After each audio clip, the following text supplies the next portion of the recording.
Hello guys, कैसे हैं आप। माय नेम इज सी ए विवेक धर्मश्री और आज हम एक वीडियो लाए हैं। और ये जो वीडियो है ये है accounting standard 26 intangible assets. Yes, intangible assets accounting standard, very easy, very simple. This is part 2। और अगर आप मेरे अकाउंटिंग स्टैंडर्ड्स के वीडियो देखते हैं और आपको पता है हम लोग हर अकाउंटिंग स्टैंडर्ड पर 2 पार्ट बनाते हैं। पार्ट 1 में हम लोग पूरी थियरी एक्सप्लेन करते हैं, पूरा अकाउंटिंग स्टैंडर्ड का एक्सप्लेनेशन होता है, उस अकाउंटिंग स्टैंडर्ड की अकाउंटिंग ट्रीटमेंट बताई जाती है। और पार्ट 2 में हम लोग बहुत सारे सम्स को सॉल्व करते हैं। तो अगर आपने मेरा पार्ट 1 ऑन AS26 नहीं देखा है तो पहले देख लीजिए, बिकॉज पार्ट 2 में जो ये वीडियो है इसमें जब हम सम सॉल्व करेंगे तो आई अज्यूम कि आपको AS26 की थ्योरी, AS26 का एक्सप्लेनेशन, AS26 की अकाउंटिंग ट्रीटमेंट बड़े ही अच्छी तरह से और परफेक्टली पता है। श्योर? तो चलिए बिना और टाइम वेस्ट करें, let us start solving lot of questions on AS26, that is intangible assets. Now, question number 1 कहता है कि एक रिसर्च एंड डेवलपमेंट का खर्चा किया गया है 150 लाख रुपीस का, और उस पर्टिकुलर इंटेंजिबल असेट से जो हम सेल करने वाले हैं, जिससे हम जो हमें बेनिफिट मिलने वाला है, वो हमें ये डब्बे में दे रखा है पहले साल, दूसरे साल, तीसरे साल और चौथे साल। क्वेश्चन कहता है बताइए इस असेट को आप P&L में कैसे अमोर्टाइज करेंगे।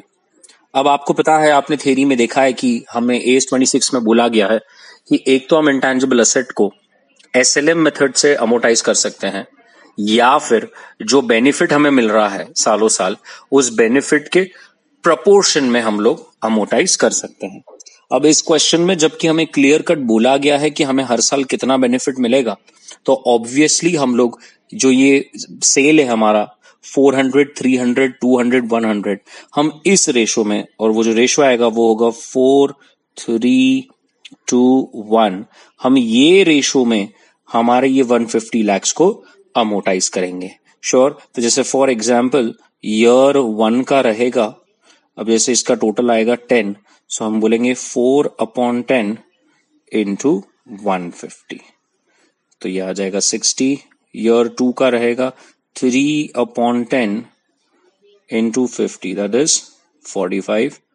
थर्ड का आएगा 2/10 इंटू 50, दैट इज 30। और फोर्थ का रहेगा 1/10 इंटू 150, दैट इज 15। और आप देख सकते हैं इसका टोटल 150 आएगा। तो इस तरह से हम लोग 4 इयर्स में उसको अमोर्टाइज करेंगे। Sure about this? पहले साल 60 होगा, दूसरे साल 45, थर्ड ईयर 30 और फोर्थ ईयर 15। तो ये हमारा ए बिट का आंसर है। बी बिट में बोला है अगर आपको थर्ड ईयर ही पता चल जाए कि उसके बाद कोई बेनिफिट नहीं मिलेगा तो ऐसे समय में आप क्या करेंगे। अब बताइए, अगर क्वेश्चन में क्लियरली बोला है कि थर्ड ईयर हमें कोई बेनिफिट मिलने वाला ही नहीं है, तो बताइए क्या उसके आगे अननेसेसरीली कैरी फॉरवर्ड कर अमोर्टाइज करने की जरूरत है क्या? बिल्कुल भी नहीं। तो जैसे बी बिट का अगर मैं आंसर कहूं तो ईयर 1 में तो आपने वैसे ही 60 का डिप्रिसिएशन कर लिया था, अमोर्टाइजेशन कर लिया था। ईयर 2 में आपने 45 का और अमोर्टाइज कर लिया। अब ईयर 3 के अंत में आपको पता चल गया कि भैया इस असेट की अब कोई बेनिफिट नहीं है, इस असेट से हमें और कोई बेनिफिट नहीं मिलेगा, तो ईयर 3 में ही हम इसे पूरा का पूरा राइट ऑफ कर देंगे, पूरा का पूरा P&L में चार्ज कर देंगे। तो ईयर 3 में जो हमारा टोटल अमोर्टाइजेशन खर्चा होगा P&L में वो होगा 45, which is nothing but the WDV of the asset after year 2 का अमोर्टाइजेशन। सो टोटल 45 हम एक साथ ईयर 3 में P&L में चार्ज कर देंगे। Sure about this? पक्का? मैंने ये सॉल्व किया, लेकिन अगर किसी को अच्छी तरह से सोल्यूशन लिखना हो तो ये देखिए आपके सामने ये पूरा सोल्यूशन मैंने पुटअप किया है। आप देख सकते हैं 60, 45, 30 और 15। और अगर ऐसा सच में थर्ड ईयर में हो जाता है तो थर्ड ईयर में हम पूरा का पूरा 45 एक साथ P&L में एक्सपेंस आउट कर देंगे। Sure about this? श्योर? पक्का? समझ गया question 1? Let us come to question number 2। Question number 2 very nice question, और मैं इसको बहुत अच्छी तरह से आपको समझाऊंगा। अब सबसे पहले क्वेश्चन कहता है during the year ended 2010 the total expenditure incurred was 100 lakhs. Yes, the total expenditure incurred was 100 lakhs. मतलब अगर मैं 2 मिनट ऐसे करूं तो 31 मार्च 2010 तक मेरा टोटल रिसर्च पर जो खर्चा है वो 100 lakhs हो गया है. उसके बाद क्वेश्चन ने बोला the production process met the criteria on 1 December 2009. So let us consider. चलो एक काम करते हैं, थोड़ा सा और बड़ा डायग्राम बनाता हूं. तो ऐसा कुछ करेंगे. तो 31 मार्च 2010 और यहां बना लेते हैं 1 अप्रैल 2009. तो इसके बीच में उन्होंने कहा ये साल में हमारा 100 lakhs का खर्चा हुआ है. बट वो कह रहे हैं इस असेट को रिकॉग्निशन कब मिला? 1 दिसंबर को. ये देखिए यहां पर मैं कर देता हूं 1 दिसंबर 2009 को. और वो कह रहे हैं कि expenditure incurred till this date was 44 lakhs. मतलब उनका बोलना ये है कि यहां से यहां तक 44 lakhs था. तो ऑब्वियसली बात है, कॉमन सेंस है, यहां से यहां पर कितना होगा? 56. क्यों 56? बिकॉज ऑब्वियसली हमें पता है कि पूरे साल में 100 हुआ था और 1 दिसंबर तक अगर 44 हुआ है तो बचे हुए 4 महीनों में 56 हुआ होगा. तो यहां पर आपकी रिकॉग्निशन क्राइटेरिया मैच हो जाती है.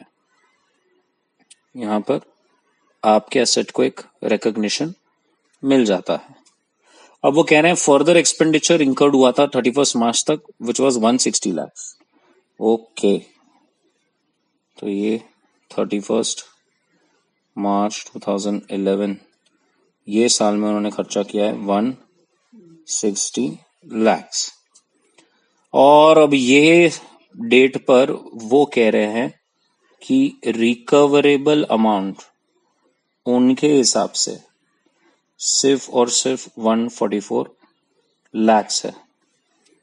तो अब क्वेश्चन कहता है, ये 4 क्वेश्चंस दिए गए, एक एक का जवाब दीजिए. तो पहला बुड पूछ रहा है कि कितना एक्सपेंडिचर है जो आप पीएनएल में चार्ज करेंगे एज ऑन 31 मार्च 2010. अब हमें पता है कि जब तक रिकॉग्निशन क्राइटेरिया नहीं मिलता हम जितना भी खर्चा आप इंकर करते हैं उसे कैपिटलाइज नहीं कर सकते, हमें पीएनएल में लेके जाना पड़ेगा. तो ए बिट का आंसर आएगा obviously how much? 44 lakhs. Yes, तो ए बिट का आंसर आएगा 44 lakhs. सेकंड बिट कहता है तो फिर कैरिंग अमाउंट असेट की क्या होगी एज ऑन 31 2010. हमें पता है कि जब रिकॉग्निशन क्राइटेरिया मिल जाता है उसके बाद हम असेट की जितना भी आपने उस पर खर्चा किया है हम उसे कैपिटलाइज कर सकते हैं. तो यहां पर आएगा 56 lakhs. यस, ये वाला जो 56 lakhs है हमने ये कैपिटलाइज कर दिया. सी बिट कहता है what is the expenditure that you will charge to PNL for the year ended 31 March 2011. अब यहाँ पे 31 मार्च 2011 की बात हो रही है. ओके, तो पहले मुझे बताइए 31 मार्च 2011 को हमारी कैरिंग अमाउंट क्या होगी? कहना है हमारी कैरिंग अमाउंट होगी, आपने पिछले साल 56 ऐड किया था और ये साल आपने 160 और ऐड किया, इसका मतलब 216 आपकी कैरिंग अमाउंट होगी. यस और नो? अगर आपको चाहिए तो मैं उसको अलग पेन से भी कर सकता हूं. सो ये 56 जो पिछले साल कैपिटलाइज किया और ये 160 जो ये साल कैपिटलाइज किया, सो टोटल होता है 216 lakhs. क्वेश्चन आगे ये भी पूछ रहा है, कह रहा है तो बताइए कितना पीएनएल में आप एक्सपेंस करोगे. अब यहां पर हमें क्लियर क्वेश्चन कह रहा है कि 216 आपकी कैरिंग अमाउंट है और आपकी रिकवरेबल अमाउंट तो 144 है. अब रिकवरेबल अमाउंट्स के ऊपर हम ओवर वैल्यूड पे नहीं बता सकते एसेट को, इसीलिए अमाउंट जो हमें पीएनएल को चार्ज करना पड़ेगा, amount charged to PNL will be 216 minus 144, जो भी डिफरेंस आ रहा है 56 प्लस 16 72 lakhs हम पीएनएल में चार्ज कर देंगे. तो इसका आंसर आएगा 72 lakhs. और क्वेश्चन लास्ट में कह रहा है तो फिर कैरिंग अमाउंट क्या होगी? कॉमन सेंस, कैरिंग अमाउंट होगी 144 lakhs, क्योंकि हमने रिकवरेबल अमाउंट तक पूरा का पूरा पीएनएल में उड़ा दिया. एज ऑन 31 मार्च अगर वैल्यू 144 है तो ऑब्वियसली वही वैल्यू आपकी बैलेंस शीट में भी खड़ी रहेगी। Sure about this? पक्का? तो मैंने पूरा डायग्रामेटिकली आपको बता दिया। अगर आपको अब चाहिए कि हम सोल्यूशन भी देखें अच्छी तरह से तो आप वो भी देख सकते हैं। ये देखिए, one by one they themselves have clearly stated everything. Can you see this? 44 lakhs, 56, 76 and 144 lakhs. तो आपको चाहिए तो आप ये पूरा सोल्यूशन बना सकते हैं। बाकी मैंने आपको डायग्रामेटिकली तो पूरा एक्सप्लेन कर ही दिया है। अगर आप अपना नोट्स बनाना चाहते हैं तो वीडियो को पॉज करके थोड़ा सा रिवर्स कर पहले अच्छी तरह से खुद भी अपने बुक्स में बना सकते हैं। नेक्स्ट क्वेश्चन नंबर 3 क्या कह रहा है? क्वेश्चन नंबर 3 कह रहा है कि 33 लाख रुपीज हमने स्पेंड कर दिए as on 31st March 2012 on a research project to treat AIDS. Experts कह रहे हैं कि 4 साल और लगेगा कि ये ड्रग इफेक्टिव है या नहीं, और फिर 2-3 साल और लगेंगे उस मेडिसिन को बनाने में, मार्केटिंग करने में। कंपनी कह रहा है हम इसे डेफर्ड कर दें क्या?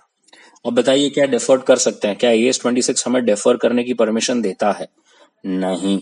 वेरी गुड, बिल्कुल नहीं। जब तक कोई पर्टिकुलर असेट की रिकग्निशन क्राइटेरिया नहीं आ जाती, आपने जितना भी उस पर खर्च किया हो, हमें एनुअली जितना भी आपने खर्च किया है उसे P&L में डेबिट ही करना पड़ेगा। तो इसका सही आंसर होगा कि ये जितना भी आपने 33 लाख किया है इसको आपको P&L में डेबिट करना पड़ेगा। आप इसको कैरी फॉरवर्ड नहीं कर सकते। श्योर? यहाँ पे देख सकते हैं the company can not defer it and the पूरा 33 lakhs जो भी है you have spent, you should charge it as an expense. इसको पूरा का पूरा आपने P&L में डालना चाहिए, आप इसको डेफर नहीं कर सकते। Sure about this? Come to question number 4। Question number 4 क्या कहता है, ध्यान से देखेंगे। क्वेश्चन नंबर 4 कहता है कि हमने 80 lakhs का पेटेंट लिया था 5 साल के लिए, और तो हम लोगों ने 2 साल कंपनी ने कैपिटलाइज किया और 10 लाख रुपए पर एनम किए।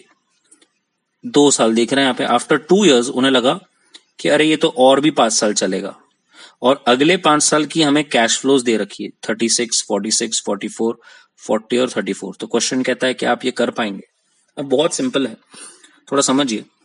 अगर मैं ये ऐसे ईयर पकड़ूं 1, 2, और आपने पहले 2 साल 10 लाख तो अमोटाइज कर दिया है, यस और नो? 10 लाख और 10 लाख तो आपने अमोटाइज कर दिया। तो आफ्टर 2 years आपके असेट की वैल्यू कितनी बची? आपके असेट की वैल्यू बची है 60 lakhs, और क्वेश्चन कह रहा है अब ये और 5 साल चलेगा, मोर 5 years it will work, so it will be like 3, 4, 5, 6 and 7। अब हमें अगले 5 साल के यह देखिए यहाँ पर दिया हुआ है कि कितना कैश फ्लो हमें उससे जनरेट होने वाला, तो हमारे पास जो है वो कैश, उससे जो मिलने वाला बेनिफिट है वो भी है। तो अब हम क्या करेंगे, इस 60 lakhs को उस रेशो में अमोटाइज कर देंगे। यस, तो अगर आप 2 मिनट देखेंगे, ये देखिए, ये देखिए, ये 10 लाख 10 लाख तो आपने 2 साल अमोटाइज किया, क्योंकि क्वेश्चन नहीं बोला था कि हमने 2 साल किया है। अब उसके बाद ये 10 लाख के बाद हमारा 60 lakhs वैल्यू बचता है, और आपको यहाँ पर 5 साल के बेनिफिट दिए थे, तो आपने वो 5 साल के बेनिफिट लिख लिए और उसकी पहले टोटल ले ली। अरे यस और नो? अब आप क्या करोगे, जैसे अगर मुझे 3rd ईयर का डेप्रिसिएशन निकालना है तो मैं क्या करूंगा, 36 लाख बेनिफिट है, टोटल बेनिफिट 200 है, और मेरी एसेट की वैल्यू अभी है 60 lakhs। यस, एवरीबडी क्लियर है? तो ऑटोमेटिकली आपको आंसर क्या आएगा, 10,80,000। ठीक उसी तरह से अगर हम समझो ये वाला ईयर बताओ, तो 34 अपॉन टोटल बेनिफिट है 200 इंटू 60 lakhs। तो अगेन आप कैलकुलेट करेंगे तो आपको आंसर आ जाएगा 10.2। Sure about this? तो अगेन जैसा क्वेश्चन 1 किया था ठीक उसी तरह से डिट्टो वैसा ही है। बस इतना समझना है कि 80 lakhs का असेट था और आपने 80 में से पहले 2 साल 10 lakhs उड़ा दिया था, अमोटाइज कर दिया था। तो जो बचा हुआ 60 lakhs है, अब उसी 60 lakhs को इस वाले रेशो में आपको अमोटाइज करना है। Sure about this? पक्का? एवरीबडी पक्का अच्छी तरह से बना लीजिए, नोट कर लीजिए। चलिए नेक्स्ट क्वेश्चन। क्वेश्चन नंबर 5 क्या कह रहा है? क्वेश्चन नंबर 5 कह रहा है, फिर से मैं थोड़ा सा डायग्रामेटिकली करूंगा तो आपको अच्छा समझेगा। सो यहाँ पर क्वेश्चन कह रहा है कि 31st March 2010 तक 530 lakhs was spent. Yes, the development began on 1st April and it was 360 lakhs up to 2011, right? तो ये 1st April से शुरू हुआ, वो कह रहे हैं 1st April से शुरू हुआ और वो जा रहा है 31st March 2011 तक, ऑन विच रिजल्ट यहाँ पे आप देख सकते हैं डेवलपमेंट एक्सपेंडिचर वाज 360. ठीक है. अब from 1st April the question says कि हमारा टोटल 80 lakhs का टैक्स सेविंग है फॉर द नेक्स्ट 5 years और कंपनी का कॉस्ट ऑफ कैपिटल भी दिया हुआ है 10%. अब क्वेश्चन कहता है बताइए क्या करना है. अब सबसे पहले तो मुझे बताइए ये जो 530 lakhs है इसको तो हमें P&L में ही चार्ज करना पड़ेगा, बिकॉज 31st मार्च तक तो असेट की रिकॉग्निशन क्राइटेरिया हुई ही नहीं थी, वो डेवलपमेंट फेज में गया ही नहीं था, वो रिसर्च फेज में ही था. अब रहा सवाल ये 360 lakhs का, तो पहले हमें देखना पड़ेगा कि हमें उससे बेनिफिट कितना आ रहा है. तो क्वेश्चन में जैसे बोला है, मैं अगर प्रेजेंट वैल्यू ऑफ बेनिफिट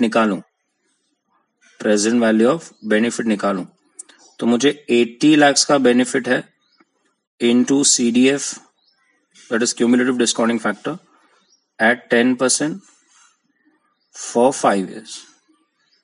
अब वो मेरा जो आंसर आएगा, that the present value of the benefit that I receive, I will be comparing my present value with this 360. अगर समझ लीजिए मेरा present value of benefit from that asset is more than 360, then there is no issue. But अगर वो 360 से कम है तो obviously हमें हमारी असेट को उसकी रिकवरेबल अमाउंट तक राइट ऑफ करना पड़ेगा. यस और नो. तो अगर अभी आप सोल्यूशन देखेंगे तो you can see in this question, see पहले तो उन्होंने खुद ने ही बताया है कि ये जो 530 है इसे हम P&L में राइट ऑफ कर देंगे. क्यों? बिकॉज वो ईयर तक तो वो रिसर्च फेज में था, डेवलपमेंट में तो आया ही नहीं. अब जब वो डेवलपमेंट फेज में आया है तो वहां से हम क्या करेंगे, कैपिटलाइज करना शुरू कर देंगे. अब आपने जो टोटल खर्चा किया था वो यहाँ पे उन्होंने बोला है कि आपने इंटरनली एक असेट जनरेट करी है जिसकी वैल्यू है 360 lakhs. फिर अब आपने क्या किया, प्रेजेंट वैल्यू ऑफ बेनिफिट निकाला, that is discounted future cash flows, और उस असेट से जो मिलने वाली बेनिफिट है उसकी जब प्रेजेंट वैल्यू निकाली जो कि 80 lakhs एनुअली था, 10% था, तो दैट कम्स टू 303. तो अभी समझने वाली बात यह है कि मेरे असेट की वैल्यू जो मैंने कैपिटलाइज करी वो है 360 और मेरा असेट का present value of benefit is 303.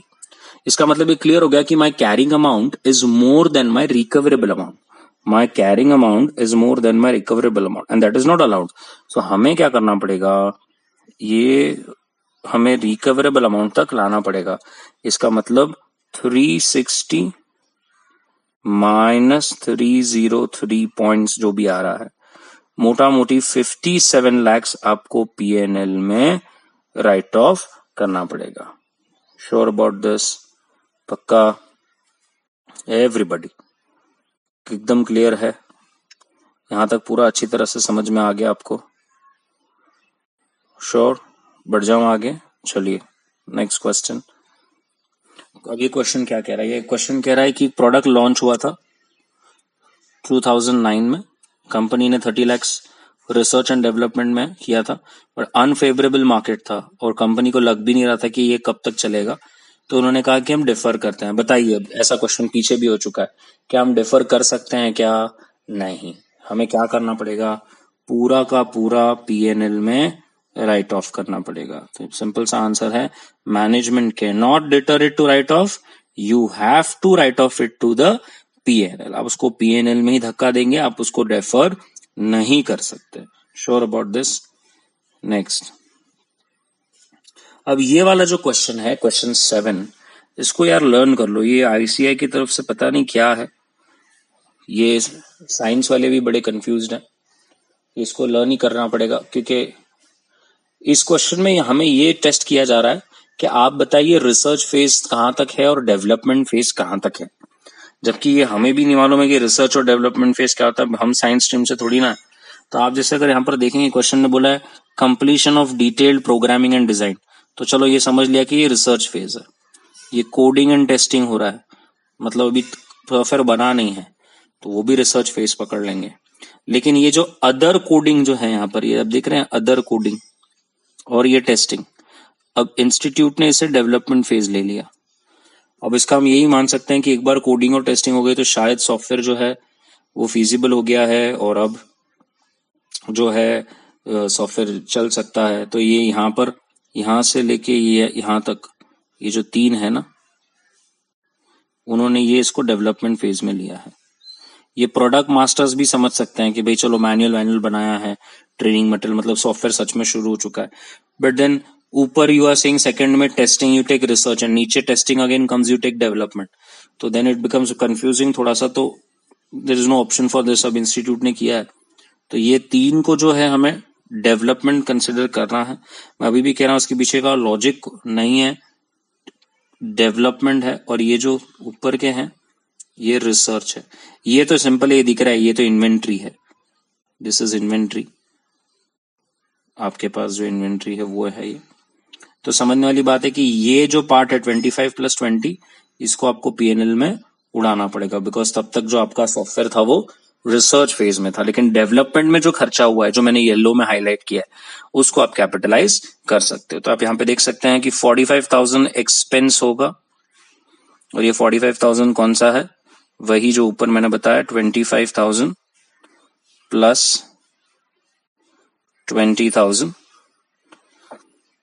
और जो आप कैपिटलाइज कर सकते हो ये 42 + 12 + 13, जो मैंने क्वेश्चन में भी येलो में हाईलाइट किया हुआ है। और ऑब्वियसली मैंने बताया आपको कि ये तो इन्वेंट्री है, तो दैट इज उसका कोई इशू नहीं है। श्योर अबाउट दिस, पक्का।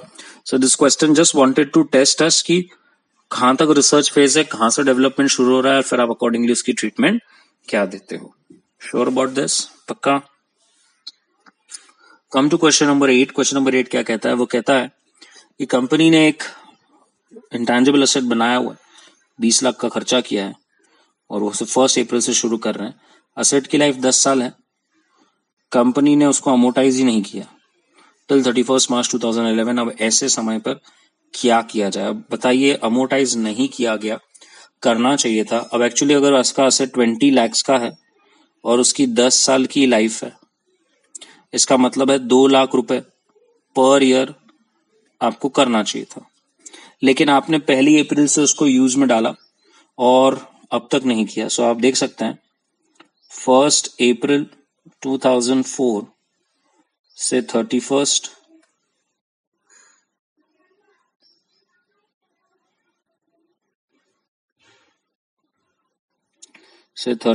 मार्च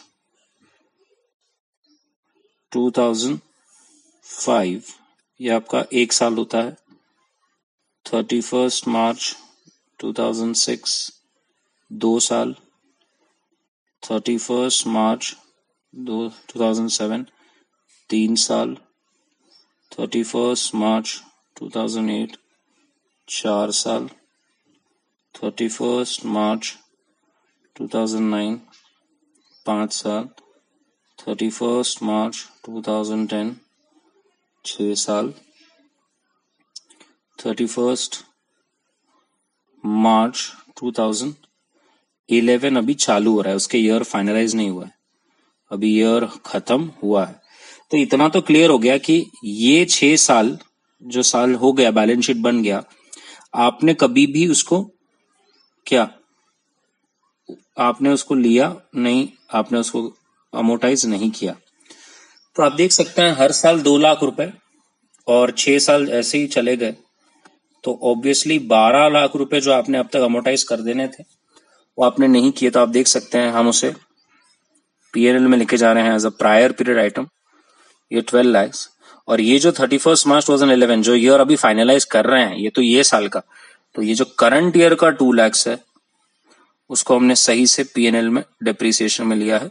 तो इस तरह से बराबर आपका जो एसेट है वो 14 लाख, मतलब टोटल 7 इयर्स के लिए बराबर से टिल टुडे अमोटाइज हो गया। श्योर, जो 6 साल पहले हो चुके ऑब्वियसली आपने उसको प्रायर पीरियड बोल के डाला है, और करंट ईयर का जो है आपने उसको करंट ईयर का खर्चा बोलकर पुट किया, तो आपका असेट बराबर से अब उसकी सही वैल्यू पर खड़ा है। Sure about this? पक्का? Come to next question, question number 9। अब क्वेश्चन नंबर 9 कहता है कि एक इंटेंजिबल असेट है 15 lakhs एज ऑन 1 अप्रैल, और हमने इसको 25 लाख में लिया था 1 अप्रैल 2009। एंटरप्राइज फॉलो करती है 5 year SLM मेथड, लेकिन अप्लाइंग दैट they consider कि 8 years is the best estimate of its useful now from the date when the item was put to use. So you can comment on that. तो question कहता है कर सकते हैं, उसमें कोई दिक्कत नहीं है। अब वहां पे देख सकते हैं आपने उसको 1 अप्रैल 2009 को लिया और फिर आपने 5 से 8 years चेंज कर दिया, बिकॉज आपको लगता है कि अब ये सेट 5 years नहीं 8 years चलेगा। क्वेश्चन कहता है अगर आपको ऐसा लगता है तो आप कर सकते हो, कोई भी दिक्कत नहीं है। सिर्फ समझना ये बात है कि अब यहाँ पर मतलब आपका जो जितने साल हैं यहाँ पर देखिए, if the expected change in estimate आया है AS5 के हिसाब से मेंशन करेंगे, और उसकी जो रिमेनिंग लाइफ है 6 years की उसके हिसाब से करेंगे। तो यहाँ पर आपने अक्वायर किया था 1 अप्रैल 2009 में, 31 मार्च 2010 आपका साल जो है वो खत्म हो गया। तो आप जितने भी साल खत्म हुए हैं बाकी के ईयर्स के लिए उसको अमोर्टाइज करेंगे। श्योर? पक्का? ना, इसमें सिर्फ इतना याद रखना है कि कभी भी जो एस्टिमेट है वो आपको मालूम है मोर देन 10 years ना चला जाए, मोर देन 10 years ना चला जाए, because you estimating your asset का life more than 10 years, then आपको मालूम है you have to give a substantial evidence proving कि सच में आपका असेट जो है वो 10 years से ज्यादा है। वरना हम लोग एक रेप्यूटेबल अजम्पशन होता है कि एक इंटेंजिबल असेट की वैल्यू लाइफ जो है वो 10 साल से ज्यादा नहीं रहती।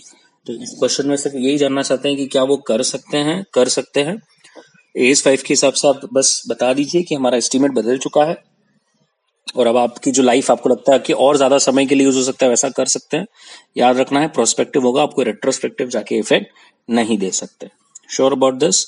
चलिए next question, question number 10, very simple यार। इट सेज 72 lakhs का असेट है 1 अप्रैल, और ये हमने 96 lakhs का लिया था 1 अप्रैल 2008 में। कंपनी एक पॉलिसी फॉलो कर रही है कि हम इसे 12 साल तक जाएंगे SLM में। आप बताइए क्या ये ट्रीटमेंट सही है?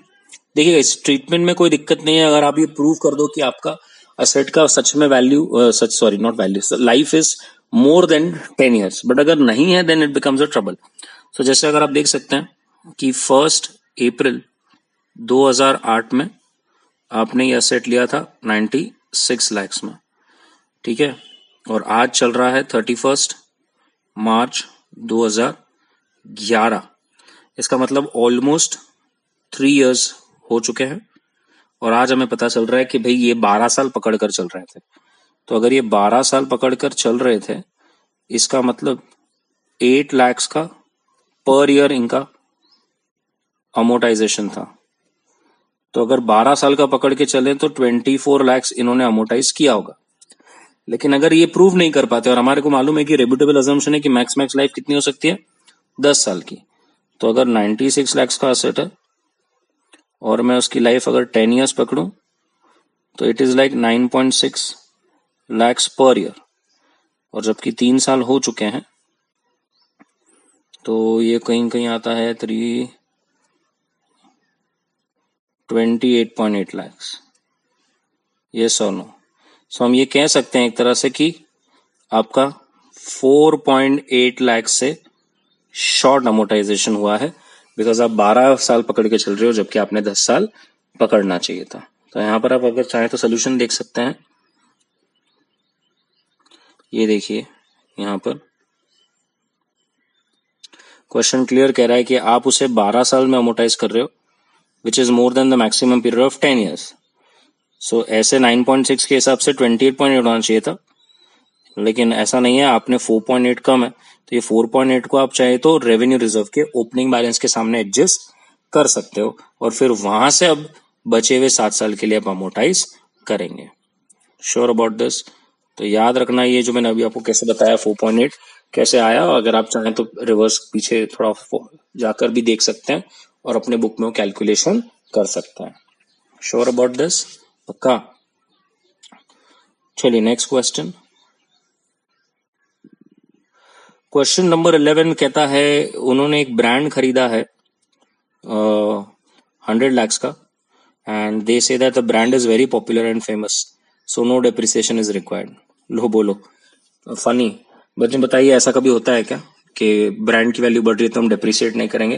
इट्स कम्प्लीटली रॉन्ग, एंड ऐसा ना फिक्स असेट में अलाउड है तो इंटेंजिबल असेट में कैसे अलाउड होगा? So please, this is absolutely rubbish. ऐसा नहीं है, there is an assumption that it will not exceed 10 years. So even if it's popular, no depreciation need not be put as a wrong view. आप auditor as a qualify करना चाहें तो कर सकते हैं अगर मैनेजमेंट नहीं सुनता, या तो फिर आपको मैनेजमेंट को बताना पड़ेगा कि इरेस्पेक्टिव, ऐसे तो फिक्स असेट में भी बिल्डिंग की वैल्यू बढ़ रही है। मेरी बैलेंस शीट में there are plots which have been taken for lakhs, now they are worth crores. So cash का मतलब ये है कि हम उसको जैसे बिल्डिंग है 1 लाख में लिया था और आज 2 करोड़ बिल्डिंग हो गया, तो क्या हम उसको डेप्रिसिएट नहीं करते ही हैं? तो ऐसा नहीं रहा कि ब्रांड की वैल्यू है तो हम उसको डेप्रिसिएट नहीं करेंगे। तो याद रखिए कि even though you have a popular and a famous brand, amortization is compulsory. So this view is wrong.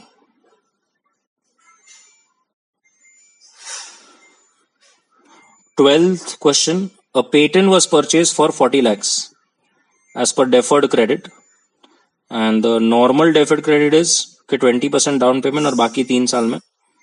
अच्छा, deferred credit term to the company was 25% and balance in 5. The normal deferred credit allowed by the company does not have interest, whereas ये special credit में 6% interest है। तो question कहता है कैसे करेंगे? अब हमने ये देखा है और हमको पता है कि इंटरेस्ट पार्ट कभी भी कैपिटलाइज नहीं होना चाहिए। हमारा असेट सिर्फ और सिर्फ कैपिटलाइज होना चाहिए, तो उसकी कॉस्ट पर जो इंटरेस्ट एलिमेंट है that should be charge to PNL. तो हमने देखिए वहां पर वही किया है, ये डाउन पेमेंट हमने लिया है क्योंकि क्वेश्चन में कहा था कि आपको 25% का डाउन पेमेंट करना है। सो 40 lakhs का डाउन पेमेंट अगर हम करेंगे तो